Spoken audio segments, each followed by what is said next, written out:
take it with a pinch of salt. Brexiteer rages at Mark Carney and calls for Hammond to quit. A leading Brexit campaigner has berated the Bank of England Governor Mark Carney for claiming Brexit uncertainty was weighing on the British economy.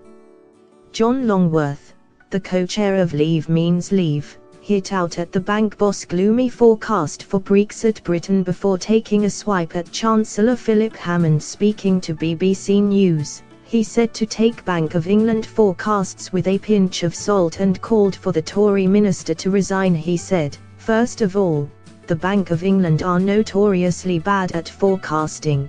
They don't do very well and they haven't done very well over the years, so we should always take it with a pinch of salt. Secondly, of course, the Bank of England, the Treasury Department and the CBI, Confederation of British Industry, collectively ran Project Fear, and that's a little bit of what's happening at the moment, a concerted effort to talk down the Brexit process. Thirdly, most importantly, of course, is that actually, I agree with the Governor of the Bank of England that business confidence is lower than it ought to be, but that's largely because of the incompetence of our Chancellor of Exchequer, who's not actually embracing the new economy that Brexit will provide and only Brexit can provide, and has instead tried to hang on to a poorer version of what we have now."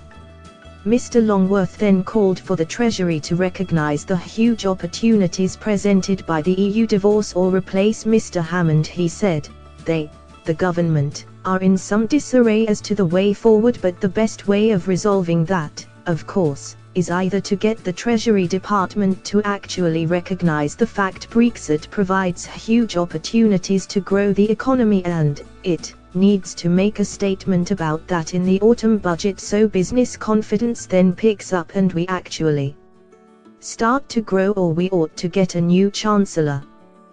The comments come after Mark Carney announced that the Bank of England would cut growth forecasts and hold rates. He justified the decision saying that Brexit uncertainty was weighing on the decisions of some businesses and caused a deceleratio of the economic growth of the UK. Thanks for watching. Please like, share and don't forget to subscribe English News Hub for new excited videos.